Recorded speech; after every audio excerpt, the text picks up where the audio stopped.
सुबह की पहली किरण के साथ गांव में हलचल शुरू हो गई थी। हर कोई आज के यज्ञ की तैयारी में लगा था।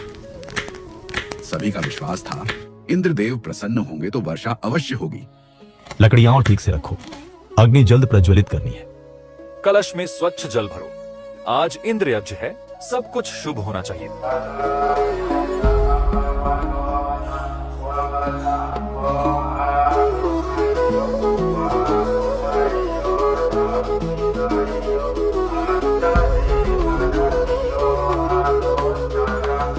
अब सभी लोग आकाश की ओर देखते हुए वर्षा की प्रतीक्षा कर रहे थे।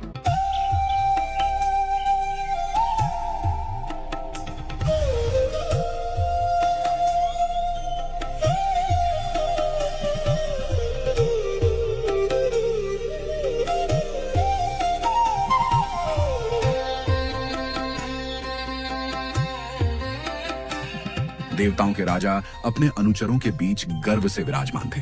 धरती से एक देवदूत अभी समाचार लेकर आया था। प्रभु प्रणाम। पृथ्वी पर आपके लिए सभी स्थानों पर इंद्र यज्ञ की तैयारी चल रही है। लोग आपका स्मरण कर रहे हैं और आपकी कृपा से वर्षा की प्रार्थना कर रहे हैं। अच्छा, तो उन्हें अब भी झात है कि वर्षा कौन देता है। ये मनुष्य आखिर समझ गए कि जीवन का स्वामी कौन है। मेघराज,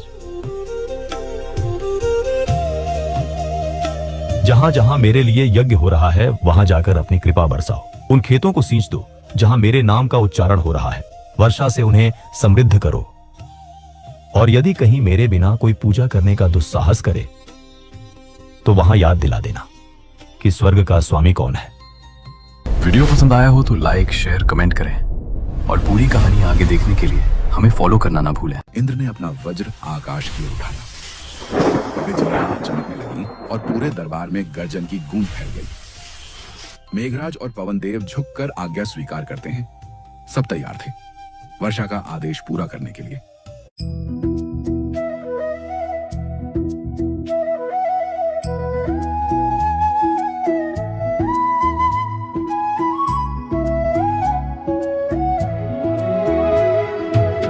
गोकुल की भोर में जब सूरज मुस्कुराए मुरली के तान पे, गाय मंद मंद डोले, भक्ति की सुगंध में बस एक नाम गूंजे, कृष्णा कृष्णा कृष्णा कृष्णा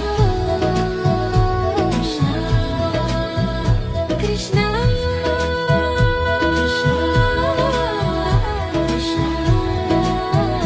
कृष्णा। ओम कृष्णाय वासुदेवाय हरे परमात्मने, ओम कृष्णाय वासुदेवाय हरे परमात्मने, प्रणतक्लेशनाशाय गोविन्दाय नमो नमः। ओम कृष्णाय।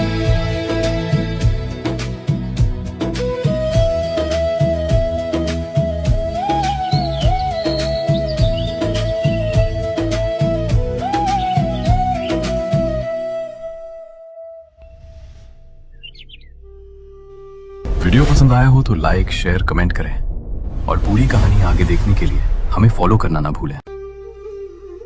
बाबा, ये पूजा किसके लिए है? इंद्रदेव के लिए लाला। वो वर्षा करते हैं, सबको जल देते हैं। पर बाबा, अन्न तो धरती देती है ना। गायों का चारा, फल फूल सब तो गोवर्धन से मिलता है। अरे कन्हैया, ये तो हमारी परंपरा है बेटा। हर साल इंद्र यज्ञ होता है। परंपरा ठीक है बाबा, पर सच्चाई भी तो देखो। धरती हमें खिलाती है, गोवर्धन हमें पोसता है। क्या हमें उसी को धन्यवाद नहीं देना चाहिए? बात में दम है। सच में घास गोवर्धन से आती है, गायें वहीं चरती हैं। पर बेटा, इंद्रदेव को नाराज करना ठीक नहीं होगा।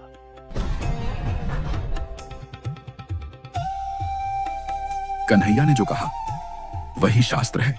इंद्र वर्षा देते हैं, पर वे भी भगवान विष्णु की आज्ञा से ही सृष्टि का पालन करते हैं। पहले कृतज्ञता धरती की होनी चाहिए, वही सच्ची भक्ति है। अगर आप सभी सहमत हैं तो हम जरूर गोवर्धन पर्वत की ही पूजा करेंगे। हाँ, वही हमारा पालन करता है। जय गोवर्धन महाराज की। सुबह की किरणों के साथ पूरा गांव गोवर्धन पर्वत की ओर चल पड़ा। बैलगाड़ियों पर दूध, अन्न फल और माखन से भरे पात्र रखे गए। गायें आगे आगे चल रही थीं और उनके पीछे कृष्ण, हाथ में बांसुरी, चेहरे पर मुस्कान। जय गोवर्धन महाराज की। धीरे धीरे सब पर्वत के पांव तले पहुंच गए।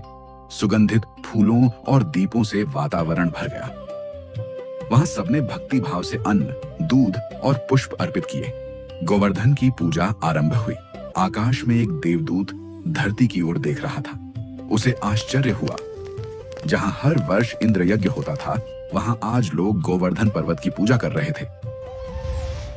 वीडियो पसंद आया हो तो लाइक, शेयर, कमेंट करें और पूरी कहानी आगे देखने के लिए हमें फॉलो करना ना भूलें। प्रभु, समाचार है, गोकुलवासी अब आपकी नहीं, गोवर्धन पर्वत की पूजा कर रहे हैं। क्या कहा? गोवर्धन पर्वत की पूजा? ये सब कैसे हुआ? प्रभु, वहां एक मायावी बालक है। उसी के कहने पर सबने इंद्र यज्ञ रोक दिया है। इंद्र का चेहरा लाल पड़ता है। वज्र बिजली की तरह चमकता है। एक बालक ने इंद्र की पूजा रोक दी। अब देखता हूं उस बालक की शक्ति। मेघराज, पवन देव, गोकुल पर वर्षा बरसाओ। देवराज इंद्र का अपमान अब गोकुल वासियों को भुगतना पड़ेगा, और उस मायावी बालक को भी। इंद्र के आदेश से आकाश में हलचल मच गई।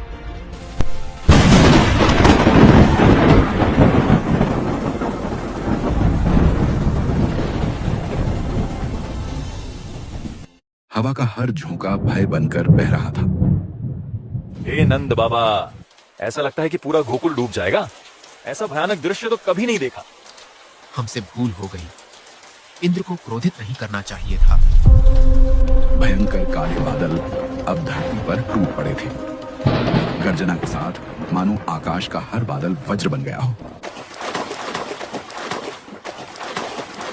बिजलियां बार बार धरती को चीर रही थीं और गोकुल के हर कोने में पानी भर गया था।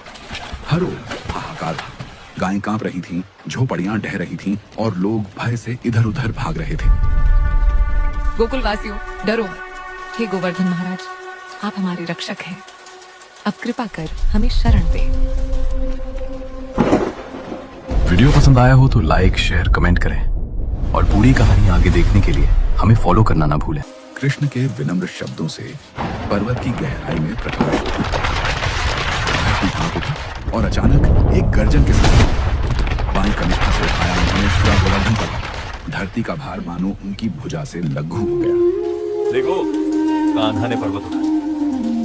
जय कृष्ण कन्हैया लाल की। वर्षा बढ़ती गई। गोकुल का हर जीव उस छत्र के नीचे सुरक्षित था।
दिनों तक गोकुल ने देखा कैसे एक बालक ही सृष्टि का आधार बन गया और इंद्र का वज्र, उसकी गर्जना, सब मौन हो गए।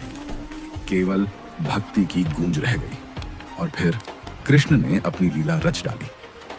उन्होंने वंशी उठाई और अपनी मधुर धुन से पूरा तूफान, गर्जन और बादल स्वयं अपनी ओर खींच लिए। वीडियो पसंद आया हो तो लाइक, शेयर, कमेंट करें और पूरी कहानी आगे देखने के लिए हमें फॉलो करना ना भूलें।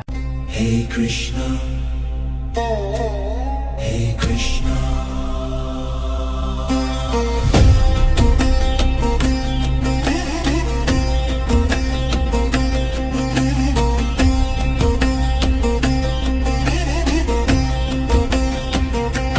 हरे कृष्णा, हरे कृष्णा,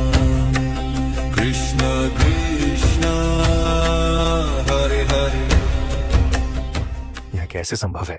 मेरी वर्षा, मेरी शक्ति, यह बालक कौन है जो मेरे वज्र के आगे भी अचल है? नारायण नारायण। मुनिवर नारद, आपको प्रणाम। आप इस समय यहां? देवेंद्र, क्या हुआ?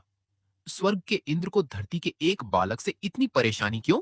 उस बालक ने मेरे अभिमान को भंग कर दिया। मैंने वर्षा से विनाश करना चाहा, पर वह तो अपनी लीलाओं से पर्वत तक उठा लाया। वह कोई साधारण बालक नहीं हो सकता। सत्य कहा देवेंद्र, वह स्वयं भगवान श्री कृष्ण है, नारायण के ही अवतार। तुमने अपने अभिमान में अपने ही आराध्य को चुनौती दी है। ये मेरी बहुत बड़ी भूल थी मुनिवर। मैं अपराधी हूँ, क्षमा के योग्य नहीं। किंतु अब विलंब नहीं, मैं स्वयं जाकर भगवान श्री कृष्ण से क्षमा मांगूंगा। जाओ इंद्र, जब विनम्रता आती है तभी कृपा उतरती है। नारायण नारायण। वीडियो पसंद आया हो तो लाइक शेयर कमेंट करें और पूरी कहानी आगे देखने के लिए हमें फॉलो करना ना भूलें।